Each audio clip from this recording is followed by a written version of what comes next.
Hello guys, welcome back to our YouTube channel. तो देखिए, मैं आपका दोस्त अभय आज आप लोगों के साथ लेकर आया हूं वीडियो, जिसमें आज हम देखने वाले हैं जो भी दिल्ली यूनिवर्सिटी के बीकॉम ऑनर्स के स्टूडेंट हैं सेमेस्टर 1 के अंदर, उन सभी के पास एक सब्जेक्ट हैगा मैनेजमेंट प्रिंसिपल एंड एप्लीकेशन का।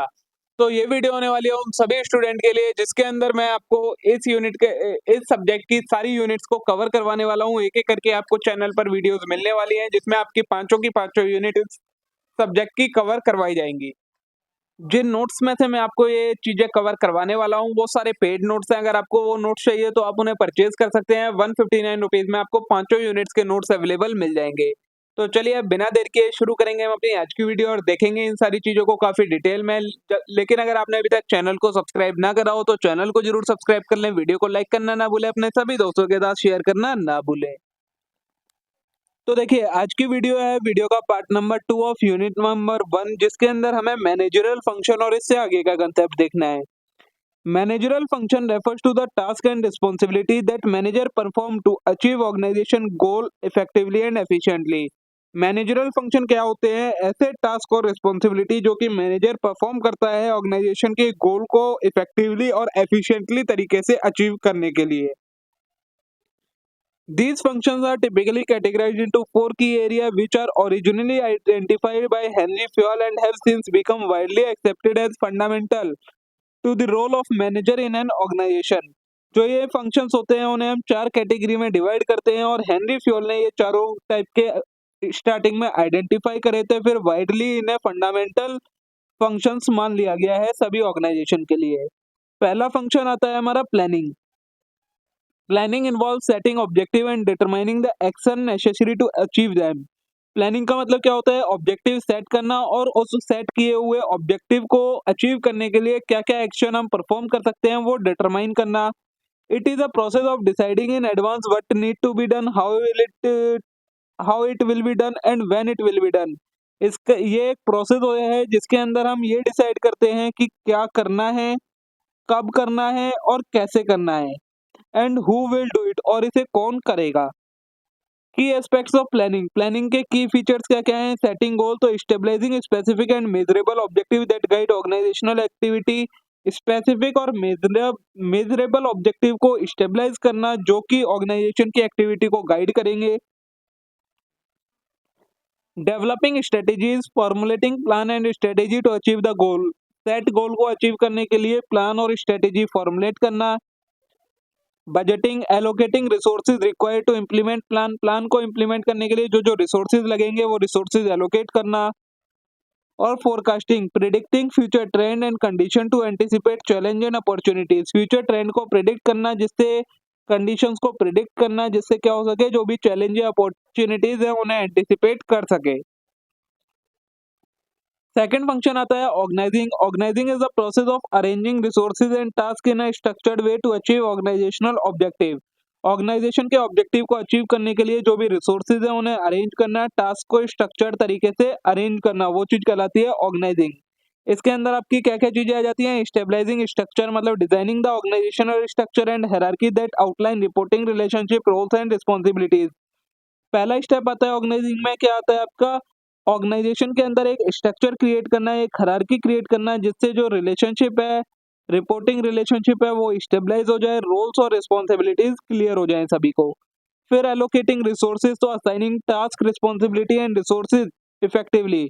नेक्स्ट वर्क क्या होता है ऑर्गेनाइजिंग के अंदर? जो टास्क है वो टास्क असाइन करना, रिस्पॉन्सिबिलिटी असाइन करना और रिसोर्सेज एलोकेट करना। नेक्स्ट स्टेबलाइजिंग प्रोसीजर, तो developing procedure and process that streamline workflow and ensure consistency. ऐसे प्रोसीजर और प्रोसेस को डेवलप करना जिससे जो वर्क फ्लो हो वो स्ट्रीमलाइन हो जाए, स्मूथ हो जाए और कंसिस्टेंसी बनी रहे। Next is stabilising communication channel, तो setting up formal and informal communication channel to facilitate information flow and coordination. Formal और इनफॉर्मल कम्युनिकेशन चैनल को सेट करना है जिससे क्या हो सके, इंफॉर्मेशन का फ्लो बना रहे और कोऑर्डिनेशन बना रहे। ठीक है। थर्ड फंक्शन आता है लीडिंग का, तो leading involve motivating, guiding and directing employee और team member to work toward achieving organisation goal. जो ऑर्गेनाइजेशन के मेंबर है, टीम के मेंबर है, एम्प्लॉयज है, उन्हें मोटिवेट करना, गाइड करना और डायरेक्ट करना जिससे ऑर्गेनाइजेशन के गोल को अचीव किया जा सके, वो कहलाता है लीडिंग। इसके अंदर क्या क्या चीजें आ जाती है, मोटिवेटिंग तो inspiring and energizing employ to perform their best and contribute positively to organisation success.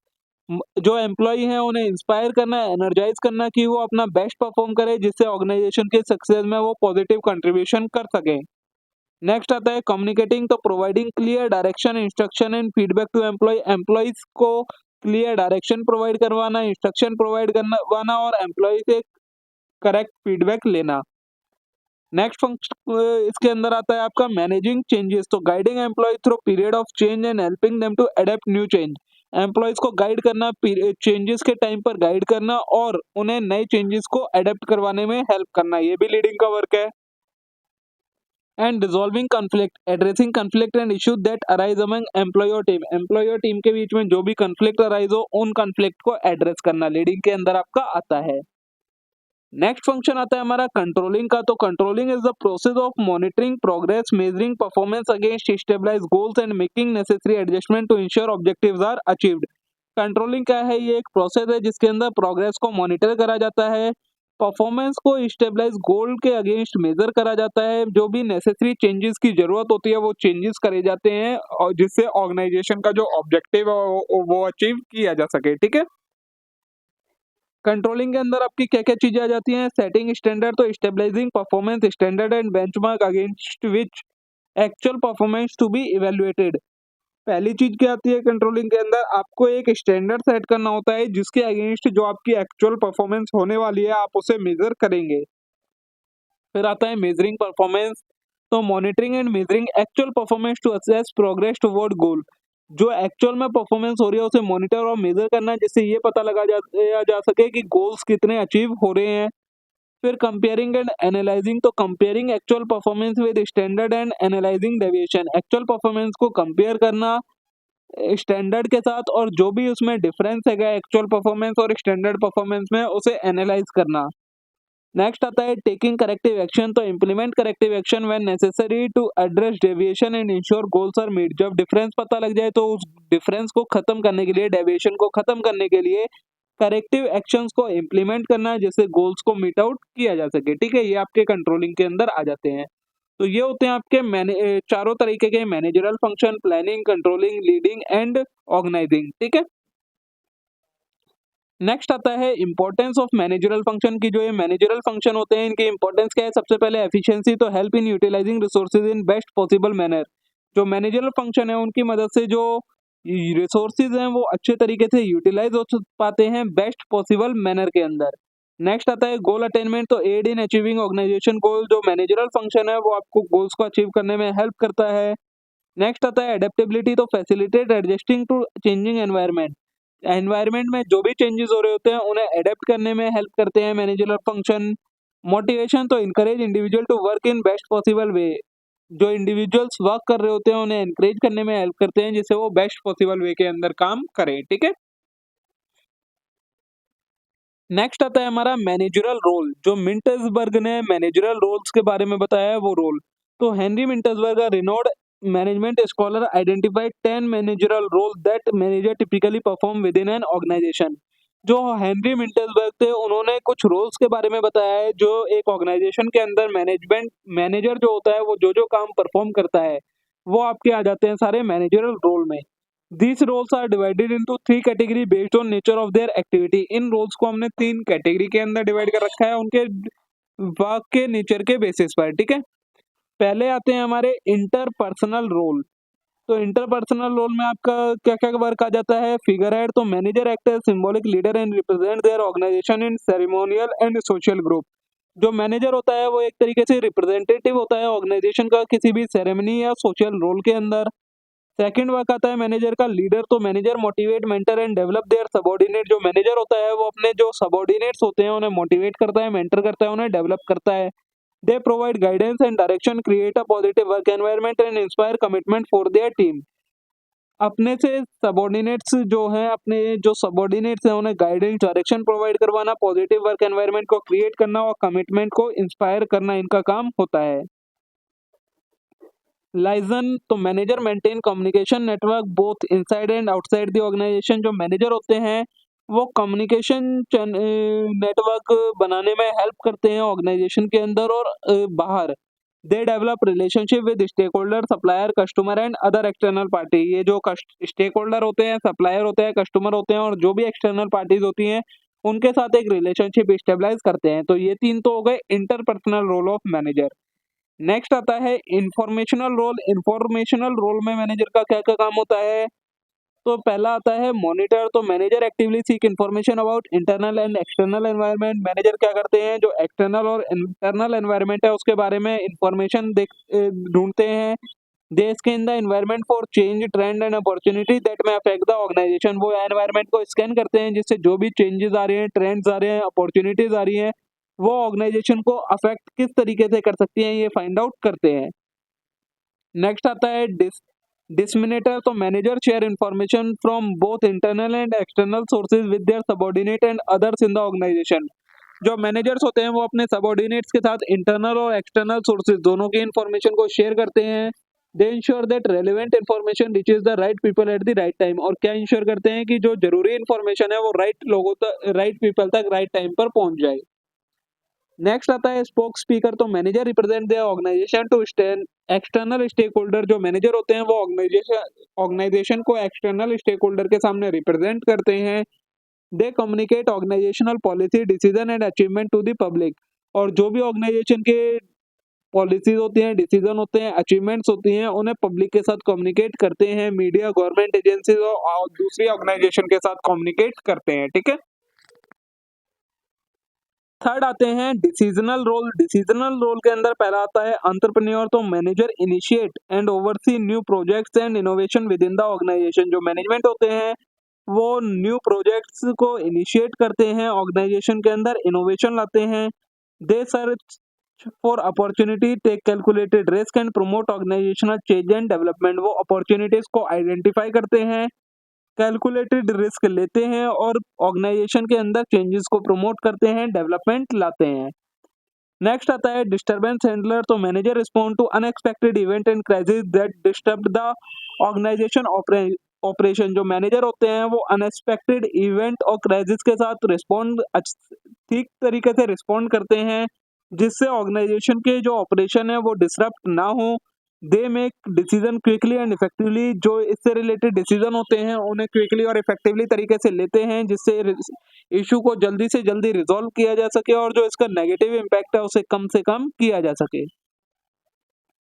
Next आता है रिसोर्स एलोकेटर। तो manager allocate resource such as budget, personal time and equipment among different task and project. जो manager होते हैं वो resources को, अपने personal time को, इक्विपमेंट को अलग अलग जगहों पर अलग अलग टास्क और प्रोजेक्ट में लगाते हैं। They prioritise activity based on organisation goal and allocate resources accordingly. ये अपने टाइम को ऑर्गेनाइजेशन के गोल के अकॉर्डिंग प्रायोरिटाइज करते हैं और उसी तरीके से उसे इन्वेस्ट करते हैं। नेक्स्ट आता है नेगोशिएटर। तो मैनेजर नेगोशिएट विद इंडिविजुअल और ग्रुप इनसाइड और आउटसाइड द ऑर्गेनाइजेशन। जो मैनेजर होते हैं वो ऑर्गेनाइजेशन के अंदर और बाहर वाले ग्रुप के साथ नेगोशिएट करते हैं। They resolve conflict each agreement and represent the organisation. ये रिजॉल्व को कॉन्फ्लिक्ट को रिजॉल्व करते हैं, एग्रीमेंट करते हैं और ऑर्गेनाइजेशन को रिप्रेजेंट करते हैं ड्यूरिंग नेगोशिएशन। ठीक है। तो ये आपके मैनेजरल रोल्स होते हैं। एक मैनेजर क्या क्या रोल्स परफॉर्म करता है। अब नेक्स्ट टॉपिक है हमारा मैनेजरल कॉम्पिटेंसीज की। एक मैनेजर के अंदर क्या क्या कॉम्पिटेंसीज होनी चाहिए। तो managerial competency refers to knowledge, skills, ability and behaviour that manager need to effectively perform their roles and achieving organizational objective. Managerial competency क्या होती है? नॉलेज, स्किल और एबिलिटी जो एक मैनेजर के अंदर होनी चाहिए जिससे वो अपने रोल को इफेक्टिवली परफॉर्म कर सके और ऑर्गेनाइजेशन के गोल को अचीव कर सके। These competencies encompasses a wide range of capability that are essential for managerial success across different level and function। इसके अंदर आपकी काफ़ी सारी कॉम्पिटेंसीज आ जाती हैं, काफ़ी सारी रेंज ऑफ कैपेबिलिटीज आ जाती हैं जो कि एक मैनेजरल सक्सेस के लिए ज़रूरी होती हैं एक ऑर्गेनाइजेशन के अंदर।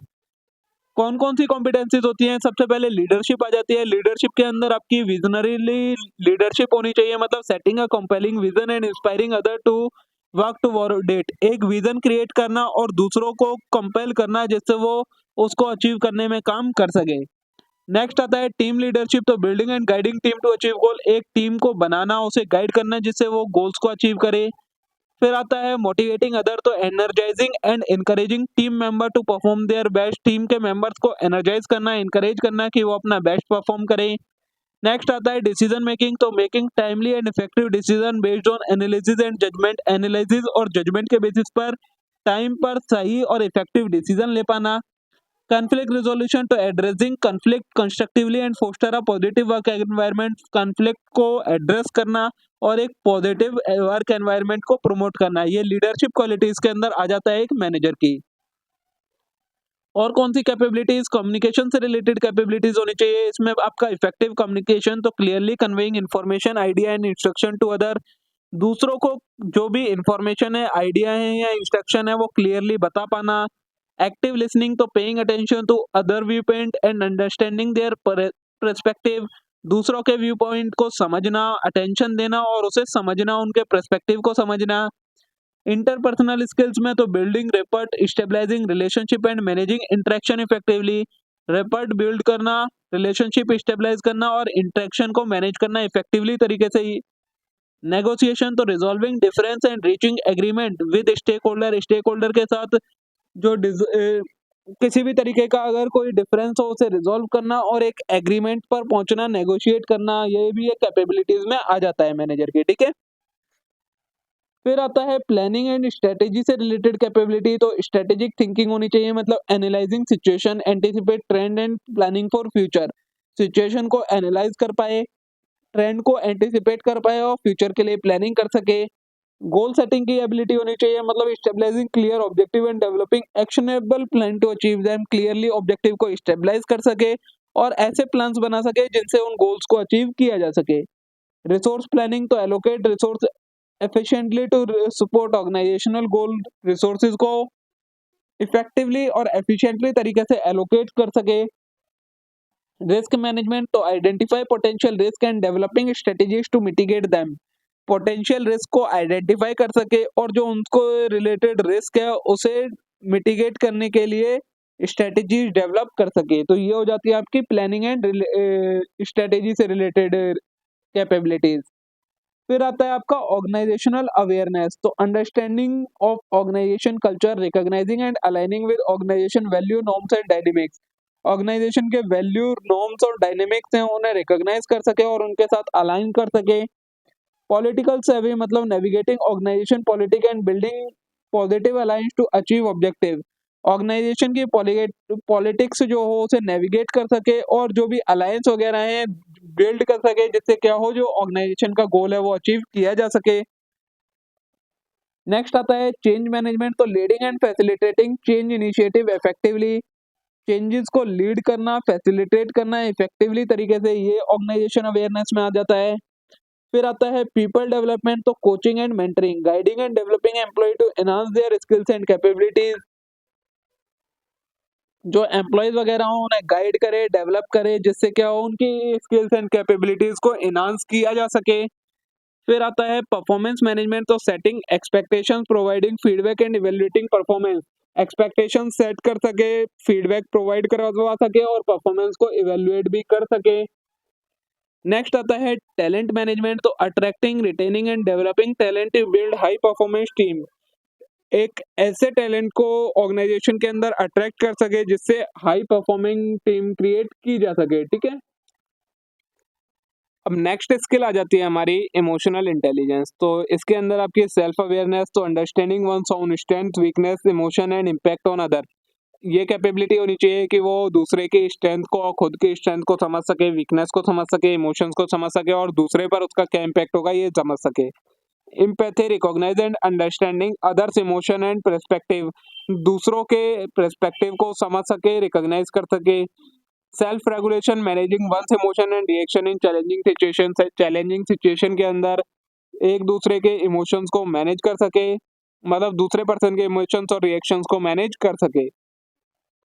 नेक्स्ट आती है skill technical and functional expertise, तो industry knowledge, understanding the industry context, trend and best practice, industry के कंटेक्स्ट को, ट्रेंड को, बेस्ट प्रैक्टिस को समझ सके। Functional expertise, possessing in depth knowledge and skill related to specific function or area of responsibility, in depth knowledge हो जिस area में वो वर्क कर रहा है, स्पेसिफिक फंक्शन से रिलेटेड और रिस्पॉन्सिबिलिटी वगैरह से रिलेटेड। नेक्स्ट आता है रिजल्ट ओरिएंटेशन। तो अकाउंटेबिलिटी की स्किल होनी चाहिए, taking responsibility for outcome and delivering result. Outcome की रिस्पॉन्सिबिलिटी लेने वाला होना चाहिए और उसका रिजल्ट डिलीवर कर सके। प्रॉब्लम सॉल्विंग, तो analysing issue, identify solution and implement effective problem solving strategy. Issues को एनालाइज करे, सॉल्यूशंस को आइडेंटिफाई करे और इफेक्टिवली प्रॉब्लम को इम्प्लीमेंट कर सके, प्रॉब्लम सॉल्विंग स्ट्रेटेजीज को इम्प्लीमेंट कर सके। नेक्स्ट आता है कॉन्टिन्यूअस इंप्रूवमेंट। तो seeking opportunity for innovation and learning and improvement. Opportunities को आइडेंटिफाई कर सके इनोवेशन से रिलेटेड और लर्निंग एंड इम्प्रूवमेंट कर सके उसमें, ठीक है। नेक्स्ट आता है हमारा इंपॉर्टेंस ऑफ मैनेजरल कॉम्पिटेंसी की। जो मैनेजरल कॉम्पिटेंसी होती है उसकी क्या इंपॉर्टेंस है। पहला आता है इफेक्टिव परफॉर्मेंस। तो competency enable manager to perform their role effectively and leading team and achieving organisation goal. जो मैनेजरल कॉम्पिटेंसीज होती हैं वो एक मैनेजर को उसका जो रोल है इफेक्टिवली परफॉर्म करने में हेल्प करती हैं, टीम को लीड करने में हेल्प करती हैं और ऑर्गेनाइजेशन के गोल को अचीव करवाने में भी हेल्प करती हैं। नेक्स्ट आता है एडेप्टेबिलिटी। तो competencies equip manager to adapt to changing environment, challenges and opportunities. जो कॉम्पिटेंसीज होती हैं वो मैनेजर को चेंजिंग एनवायरनमेंट, चैलेंजेस और अपॉर्चुनिटीज के साथ अडेप्ट करने में हेल्प करती हैं। फिर आता है एम्प्लॉय मैनेजमेंट। तो competent manager foster a positive work environment, motivate employee and promote development. जो एक कॉम्पिटेंट मैनेजर होता है वो पॉजिटिव वर्क एनवायरनमेंट को इनकरेज करता है, एम्प्लॉयज को मोटिवेट करता है और डेवलपमेंट को प्रमोट करता है। नेक्स्ट आता है ऑर्गेनाइजेशनल सक्सेस। तो manager with strong competency contribute to organisation success by driving performance, innovation and growth. एक जो मैनेजर जो स्ट्रांगली कॉम्पिटिट होता है, मतलब जिसके पास काफी सारी कॉम्पिटेंसीज होती हैं, वो ऑर्गेनाइजेशन की सक्सेस में कंट्रीब्यूट करता है, उसकी इनोवेशन, ग्रोथ और परफॉर्मेंस को इम्प्रूव करने में हेल्प करता है, ठीक है। ये आपकी इंपॉर्टेंस हो जाती है मैनेजरल कॉम्पिटेंसीज की। अब नेक्स्ट टॉपिक आता है Indian ethos for management, value oriented holistic management. तो Indian ethos for management and emphasise a value oriented holistic approach that integrate the spiritual, ethical and cultural dimension into managerial practice. Indian ethos for management क्या करता है, जो ethical, spiritual, cultural dimension होती है उसे management की practice के साथ इंटीग्रेट करता है। It draws upon the traditional Indian philosophy and wisdom to guide organisation behaviour. ये ट्रेडिशनल इंडियन फिलोसॉफीज हैं, विजडम है, उसे गाइड करता है ऑर्गेनाइजेशन बिहेवियर और डिसीजन मेकिंग में। इसके कुछ की एस्पेक्ट्स बताए गए हैं। सबसे पहले वैल्यू एंड एथिक्स। तो dharma emphasise ethical conduct, duty, righteousness and moral responsibility in decision making and action. किसी भी तरीके के डिसीजन मेकिंग और एक्शन के अंदर एथिकल कंडक्ट से, ड्यूटीज के साथ, राइटियसनेस के साथ और मोरल के साथ वो डिसीजन लेना, वो चीज आती है धर्मा के अंदर। फिर आती है सत्य एंड अहिंसा। तो upholding truthful and non violence as guiding principle in interaction and decision. किसी भी तरीके की इंटरेक्शन करने में, डिसीजन करने में ट्रूथफुलनेस रखना और नॉन वायलेंस रखना, वो चीज आती है सत्य और अहिंसा में। फिर आती है सेवा। तो practising selfless services and considering the welfare of stakeholder including employee, customer and the community. Self service की प्रैक्टिस करना और स्टेक होल्डर के वेलफेयर को कंसीडर करना, एम्प्लॉइज के वेलफेयर, कस्टमर और कम्युनिटी के वेलफेयर को इंश्योर करना, ये चीज आती है आपकी वैल्यू एंड एथिक्स ऑफ धर्म, सत्य, अहिंसा एंड सेवा के अंदर। फिर इसका होलिस्टिक पर्सपेक्टिव क्या है, तो इंटीग्रल डेवलपमेंट। तो focusing on holistic development of individual, organisation and society as a whole. मतलब इंडिविजुअल का, ऑर्गेनाइजेशन का और सोसाइटी का होलिस्टिक डेवलपमेंट करने पर फोकस करना है। बैलेंसिंग मतलब striving for balance and harmony between material prosperity and spiritual wellbeing. जो मटेरियल प्रॉस्पेरिटी है और स्पिरिचुअल वेलबींग है, इन दोनों के बीच में बैलेंस क्रिएट करना। नेक्स्ट आता है इसका स्पिरिचुअलिटी इन मैनेजमेंट। तो inner transformation, encouraging personal growth, self awareness and mindfulness among manager and employ. Manager और एम्प्लॉय के बीच में पर्सनल ग्रोथ को इनकरेज करना, सेल्फ अवेयरनेस क्रिएट करना और माइंडफुलनेस क्रिएट करना। Leadership with compassion. तो leading with empathy, compassion and deep understanding of human value and aspiration. Empathy को लर्न करना, कंपैशन को समझना और एक अंडरस्टैंडिंग लेना ह्यूमन वैल्यूज और एस्पिरेशंस की। नेक्स्ट आता है स्टेक होल्डर ओरिएंटेशन। तो Sarvodaya, working toward the wellbeing and fulfilment of all stakeholder. जितने भी स्टेक होल्डर हैं उनकी वेलबींग के लिए, उनके अपलिफ्टमेंट के लिए वर्क करना, एम्प्लॉयज के, कस्टमर के, सप्लायर के और कम्युनिटी के अपलिफ्टमेंट के लिए वर्क करना। फिर आता है ट्रस्ट एंड रिस्पेक्ट, तो building trust and fostering respectful relationship with stake holder based on mutual understanding and shared value. Stakeholder के साथ ट्रस्ट बिल्ड करना, रिस्पेक्टफुल रिलेशनशिप को फोस्टर करना, जिससे क्या हो सके, आपका म्यूचुअल अंडरस्टैंडिंग और शेयर्ड वैल्यू क्रिएट की जा सके। ठीक है, नेक्स्ट आ जाता है sustainable development, environmental responsibility, integrating environmental sustainability into business practice and decision making process.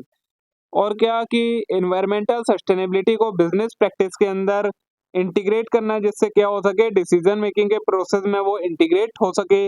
Long term orientation, तो emphasise long term sustainability and wellbeing of future generation in organisational strategy. Organisation की strategies के अंदर long term sustainability को integrate emphasise कर सके, जिससे क्या हो, फ्यूचर जनरेशन की वेलबींग के लिए वर्क हो सके। ठीक है, नेक्स्ट है इम्प्लीमेंटेशन इन मैनेजमेंट प्रैक्टिस। किस तरीके से जो ये इंडियन एथोस के एथिक्स वगैरह हैं उन्हें मैनेजमेंट प्रैक्टिस के अंदर इम्प्लीमेंट किया जा सकता है। तो आता है ethical leadership, practising ethical leadership based on value such as integrity, honesty and transparency. जो एथिकल लीडरशिप की प्रैक्टिस है उसे वैल्यू के बेसिस पर इंटीग्रिटी, ऑनेस्टी और ट्रांसपेरेंसी में इन्वॉल्व करना। इंक्लूसिव डिसीजन मेकिंग, तो involving stakeholder in decision making process to ensure diverse perspective. जो स्टेक होल्डर है उन्हें डिसीजन मेकिंग के प्रोसेस में इन्वॉल्व करना, जिससे डाइवर्स पर्सपेक्टिव मिल सके। कॉर्पोरेट सोशल रिस्पॉन्सिबिलिटी, तो promoting initiative that benefit society and contribute to sustainable development. ऐसे नए इनिशिएटिव्स को प्रमोट करना जो कि सोसाइटी के बेनिफिट के लिए कंट्रीब्यूट करें। एम्प्लॉय वेलफेयर, तो focusing on employee wellbeing development and job satisfaction as integral to organisation success. Organisation के जो एम्प्लॉय हैं उनके डेवलपमेंट और जॉब सेटिस्फेक्शन के लिए वर्क करना, उस पर फोकस करना। ये सारे आ जाते हैं आपके केस में implementation of in management practice में। बेनिफिट क्या क्या हो जाते हैं, इनहांस्ड ऑर्गेनाइजेशन कल्चर की, जो ऑर्गेनाइजेशन का कल्चर है वो इनहांस हो जाता है। Improve stakeholder relationship, stakeholder के साथ अच्छी रिलेशनशिप बिल्ड हो जाती है और जो ग्रोथ होती है वो सस्टेनेबल तरीके से होने लगती है। ठीक है,